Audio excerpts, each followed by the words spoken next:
ऐसे जब 20 साल पहले मैं खड़ा हुआ था ऐसे किसी ऑफिस में जाके, तो मुझसे पूछा गया था कि क्या है। किसी डायरेक्टर के असिस्टेंट ने पूछा था क्या है। मैंने कहा एक्टर हैं। बोले दिखने से तो लगते नहीं हो एक्टर हो। तो क्या होता था कि इंडस्ट्री में हमेशा ये चलन था कि एक्टर हीरो जो होता है वो 6 फुट का होता है और गोरा होता है और लंबा चौड़ा बल्ले छल्ले होते हैं। मतलब हम तो बस ऐसे ही चले गए थे, ऐसा समझता था वो। और शिप्रा, मैं ये आपको यकीन दिलाना चाहता हूँ इस चीज़ का कि मेरे खुद के रिश्तेदारों ने भी, जब मैंने उनसे इच्छा जाहिर की कि मैं एक्टर बनना चाहता हूँ, तो उन्होंने भी मुझे डीमोरलाइज किया कि पहले शक्ल तो देख ले अपनी, क्योंकि 5 फुट का छोटा पतला दुबला सा आदमी, काला कलूटा। मुझे खुद को पता नहीं था कि इंडस्ट्री में मेरा क्या हाल होगा, बट एक जिद थी और हजारों लाखों मतलब सालों साल से इंडस्ट्री में सिर्फ यही चलन था कि एक्टर तो, हीरो तो जो है ऐसा होता है। लेकिन इन सब ऑड सिचुएशंस के बावजूद भी गए। लेकिन एक चीज मेरे दिमाग में थी कि जो सब कर रहे हैं वो नहीं करना है, तो अलग क्या करूं, अलग क्या होना चाहिए। उसके लिए ट्रेनिंग की जरूरत थी, जो मैंने नेशनल स्कूल ऑफ ड्रामा में आके ट्रेनिंग ली। 3 साल मैंने एक्टिंग की पढ़ाई की वहां पे, और अपनी एक क्राफ्ट के बारे में समझा कि एक्चुअली इस पर्सनैलिटी में अगर मैं लोगों को इम्प्रेस करना चाहता हूं, उसके लिए एजुकेशन की बहुत ज़रूरत है। या जो भी आप काम कर रहे हो उसमें क्राफ्ट, उसका एक्सपर्ट होना बहुत ज़रूरी होता है। ऐसे ही हवा में नहीं कि जैसे पहले होता था, अरे यार तो बहुत खूबसूरत दिखता, फिल्मों में जाके काम करना शुरू कर दे। ऐसा नहीं, किसी चीज़ को बारीकी से जानना, उसके लिए ट्रेनिंग की, एक्सपर्ट्स की, एक्सपीरियंस की ज़रूरत होती है। तो मैंने ट्रेनिंग ली नेशनल स्कूल ऑफ ड्रामा से, और 2000 में मैं पहुंच गया मुंबई। मुंबई पहुंचने के बाद जब हम किसी ऑफिस में जाते थे, आई थिंक उससे पहले चलन नहीं था बिल्कुल भी। हम लोग गए, जैसे मैंने बताया कि ऑफिस में खड़े हो के, भाई हम एक्टर हैं, काम दोगे क्या। तो बोले पहले हुलिया तो देख अपना तू। तो ये हर बार सुनने के लिए मिलता था, और वो बात भी सही थी, क्योंकि उससे पहले कभी कोई आपने देखा नहीं होगा कोई इतना बड़ा, कोई इतनी सी पर्सनैलिटी का 5 फुट 6 इंच का आदमी, पतला दुबला सा मरियल सा, कि कभी ये इस तरह के लोग एक्टर भी बन सकते हैं, हीरो भी बन सकते हैं, स्टार भी बन सकते हैं। ऐसा चलन था ही नहीं। मैं कॉन्फिडेंट था बिकॉज ऑफ माई ट्रेनिंग। मैंने ट्रेनिंग ली थी और अपनी क्राफ्ट के बारे में बहुत अच्छे से जानता था मैं, और उस चीज का सिर्फ कॉन्फिडेंस था मुझे कि आज नहीं तो कल, कल नहीं तो परसों, या 10 साल या 20 साल या 30 साल के बाद नंबर जरूर आएगा मेरा। मैंने कभी भी अपने को टारगेट नहीं किया, टारगेट नहीं दिया मैंने कि अगर 2 साल ट्राई करके देखता हूं, उसमें अगर हो गया तो ठीक है, वरना कोई दूसरा फील्ड अपना लूंगा। ऐसा कभी नहीं। जिस चीज का पैशन होता है, जज्बा होता है, अगर आप दिल से चाह लो ना, तो पूरी दुनिया झुक जाती है उसके ऊपर। उसको पूरा करने के लिए पूरी कायनात एक हो जाती है कि इस आदमी की जिद के लिए, इस आदमी की जिद के आगे झुकना पड़ेगा, और पूरी दुनिया झुकती है आपकी जिद के आगे। लेकिन आपको जिद्दी होना पड़ता है, आपको बहुत सारे सेक्रीफाइस भी करने पड़ते हैं, क्योंकि ये आपने चाहा है। परीक्षा देनी पड़ती है आपको, जितना बड़ा इम्तिहान होगा उतनी बड़ी परीक्षा भी देनी पड़ेगी। आसान काम नहीं है। छोटे छोटे टारगेट बनाएंगे तो छोटों में निपटारा हो जाएगा। हमेशा अपने आप को टारगेट बढ़ा दो। तो उसके लिए हमेशा अपने आप को अनकंफर्ट जोन में डालो, कि जो इम्पॉसिबल है उसको पॉसिबल करने की शिद्दत, पैशन आपके अंदर होना चाहिए, वो हो जाता है।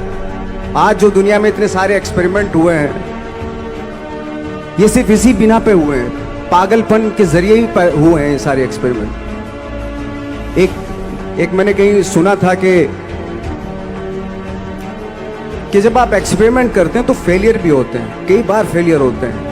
कोई एक एक्सपेरिमेंट करने के लिए, कोई एक चीज करने के लिए बहुत बार हमने भी झेला है, बहुत बार फेलियर हुए हम लोग।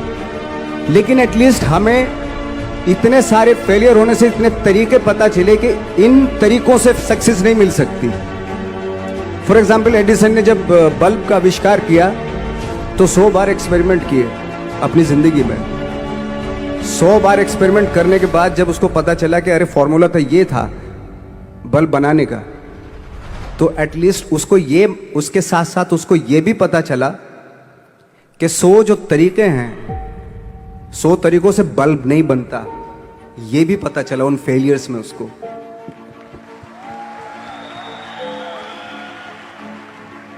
जब हम लोग मुंबई आए तो हमें मालूम था हमारे पास पर्सनैलिटी नहीं है, हमारे पास बैक नहीं है, या हमारे फादर दादा परदादा तो फिल्म इंडस्ट्री में है नहीं, हम ही हैं, तो हमें क्या करना चाहिए।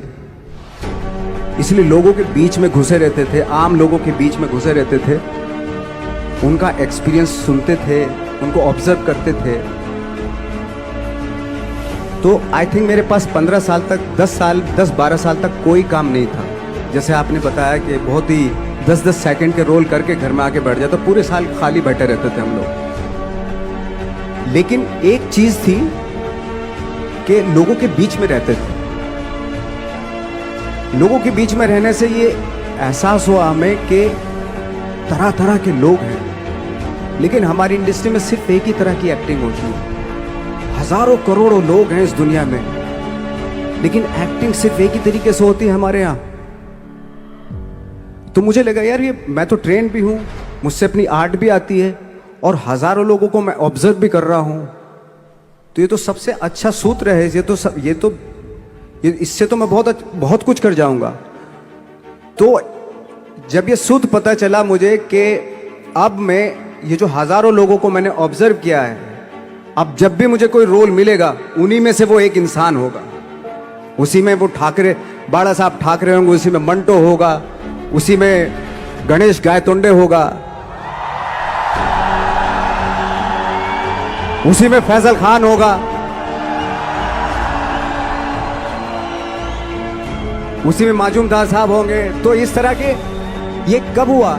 जब हमने लोगों को ऑब्जर्व करना शुरू किया, लोगों के बीच में रहे।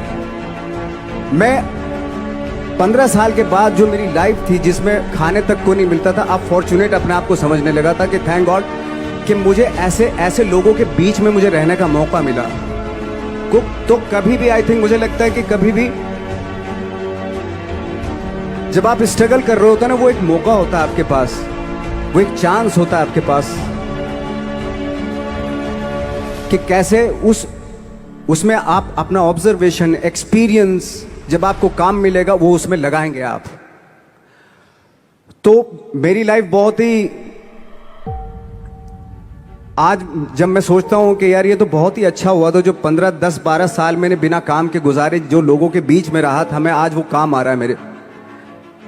जहां जरा सा कोई कैरेक्टर मिलता है तो आदमी इसलिए कनेक्ट करता है उनसे कि उनको लगता है कि यार ये तो मेरे पड़ोस का ही, आसपास का ही ये बंदा। मैंने देखे हैं इस तरह के लोग। आई थिंक यही हमारी सबसे बड़ी जीत है as an actor.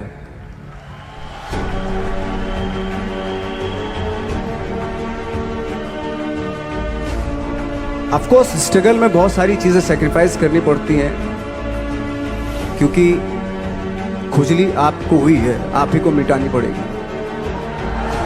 You know, आप जो आप हैं वो आपने बनना चाहा था, और अगर डिसअपॉइंटमेंट आ रहे हैं तो आप तो कंप्लेन भी नहीं कर सकते, क्योंकि आप ही ने चाहा था ये बनना।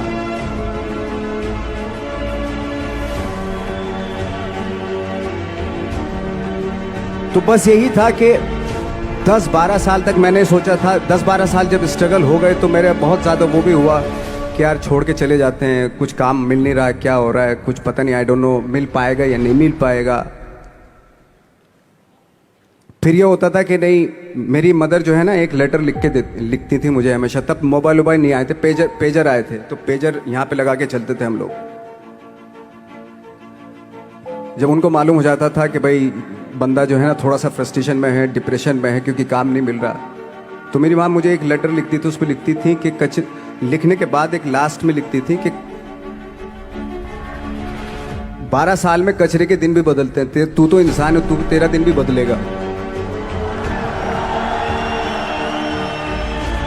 तो उन सब चीज़ों को देख के कोई एक शेर, कोई एक कोटेशन, कोई इस तरह की जो मोटिवेट करती है जो लाइंस आपको, उनका रहना, उन पे बिलीव करना बहुत ज़रूरी होता है, क्योंकि वही चीज़ आपको मोटिवेट करती है आगे बढ़ाने के लिए। और जब ख़राब वक्त होता है आपको वो लाइंस, वो पोएम्स, वो सारी चीज़ें आपको संबल देती हैं, मजबूती देती हैं, ताकत देती हैं। और मैं जिस गांव से आया था, डिस्ट्रिक्ट मुजफ्फरनगर के एक छोटा सा गांव था बुढ़ाना। जब हमने शुरुआत की थी वहां पे, जब मैं था वहां पे लाइट भी नहीं थी। 1 घंटे के लिए रात में कभी आ गई, या 1 महीने के बाद हल्का सा मुंह दिखा के चली गई। इस तरह की लाइट इस तरह होती थी। वही लैंप में पढ़ना स्टार्ट किया, लैंप। तो छोटे से गांव से आने के बावजूद फिर दिल्ली मतलब छोटा सा, उससे बड़ा शहर भी हमें ऐसा लगता था पता नहीं क्या है, मतलब डर लगता था। मैं जब मुंबई में आया था तो मैं 15 दिन तो घर से बाहर ही नहीं निकला था, क्योंकि इतनी स्पीड देख रहा था मैं कि इतनी स्पीड में तो हम चल ही नहीं पाएंगे, इस शहर के साथ शायद हम कनेक्ट नहीं कर पाएंगे बिल्कुल भी। तो इस तरह के डर थे। लेकिन ऐसी जगह पे आ गए थे कि अब जाना भी मुश्किल था। तो मतलब वापस नहीं जा सकते थे। वापस इसलिए नहीं जा सकते थे कि बहुत सारे डर थे। वापस अगर चले गए तो थिएटर के जो मेरे दोस्त थे वो बोलते, क्यों भाई वापस आ गए तुम भी, जैसे बहुत सारे लोग वापस आ रहे थे तुम भी वापस आ गए, चलो लग जाओ ठीक है। गांव में इसलिए नहीं जाता था अपने कि जो पहले ही बोलते थे वो लोग के शक्ल तो देख ले, फिर हार के उनके सामने चला गया तो क्या बोलेंगे वो तो वही बोलेंगे कि हमने तो पहले मना किया था कि मत जाओ, क्या सूरज शक्ल थोड़ा ही थी तुम्हारी स्टार बनने की, एक्टर बनने की। तो ये बहुत सारे डर थे जिसकी वजह से मैं अपने ना तो गांव जाता था, ना जहां से ट्रेनिंग ली थी दिल्ली से, ना वहां जाता था। मैंने जो भी है मरना जीना मुंबई में ही होगा। रही बात सक्सेस की, सक्सेस अगर 30 साल बाद भी मिलेगी उसके लिए भी मतलब तैयार रहना चाहिए। सक्सेस की कोई डेट नहीं होती, कोई तारीख नहीं होती, कोई टारगेट नहीं होता कि इतने ही दिनों में मिल जाएगी। इंसान का काम होता है, आई थिंक मुझे लगता है कि मेरे हिसाब से मुझे लगता है कि लाइफ ना हमेशा अपने आप को लाइफ में पुश करते रहो, और पैशन के साथ जिस भी आप काम में हो, जो भी आप काम कर रहे हैं उसमें पैशन के साथ लगे रहना बहुत जरूरी होता है। क्योंकि पैशन से क्या होता है, जिस भी आप फील्ड में होते हैं उसकी डिटेलिंग्स मिलनी शुरू होती है। जैसे जब आप समंदर में देखते हैं, समंदर की जब गोता मारते हैं नीचे जाते हैं तो आपको एक धीरे धीरे बहुत कुछ दिखाई देना शुरू। ऐसी आपका भी फील्ड है, कोई भी हर फील्ड ऐसा ही होता है, उसमें असीम संभावनाएं होती हैं, इतनी पॉसिबिलिटीज होती है कि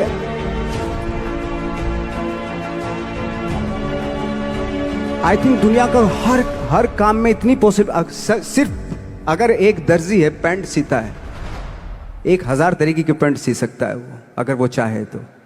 अगर उसने नहीं चाहा तो वो जो ट्रेंड चला आ रहा है वही सीता जाएगा।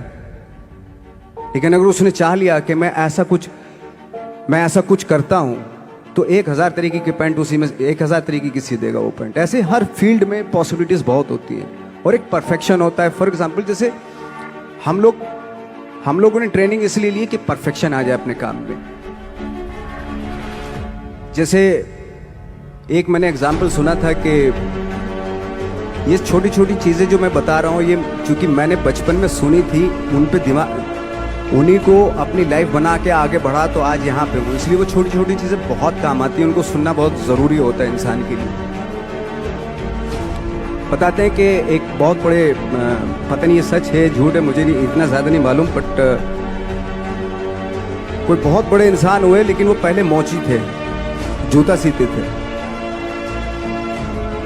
लेकिन जूता जहाँ से सीते थे ना वहाँ से कभी फटता नहीं था वो, भले दूध फट जाए लेकिन वहाँ से नहीं फटता था, क्योंकि उसका पैशन था जूता सीना। काम भले वो है वो, लेकिन उस काम में भी उनका पैशन है। तो इसी वजह से वो इतने पॉपुलर होते चले गए कि यार जूता फट गया लेकिन सिलवाना वहीं जाके है, क्योंकि वहाँ अगर उन्होंने सी दिया वहाँ पे, जिंदगी भर वहाँ से जूता नहीं फटेगा। तो छोटी छोटी चीज़ों में ये जो परफेक्शन, पैशन, ये सारी चीज़ें होती है जो आपका आगे बढ़ाती हैं, बहुत आगे ले जाती हैं। लेकिन उसके वही है, कुछ चीज़ों का होना वाकई बहुत ज़रूरी होता है। फिर एक्सपीरियंस आपका, आपकी नॉलेज। जैसे मेरा मानना है कि मैं आई एम सॉरी टू से, बट मेरा खुद का मानना है कि मैं लक पे बिलीव नहीं करता हूँ। मेरे सामने आज तक मेरे सामने लकीली कोई चीज़ नहीं हुई कि मैं लकीली यहाँ तक पहुँच गया। आज जो आप प्रोमो देख रहे थे, जो क्लिपिंग्स देख रहे थे मेरी, मैं लकीली नहीं पहुँचा हूँ यहाँ पे। मैंने उसके लिए मेहनत की है, मैंने उसके लिए नॉलेज इकट्ठी की है, मैंने उसके लिए ट्रेनिंग ली है।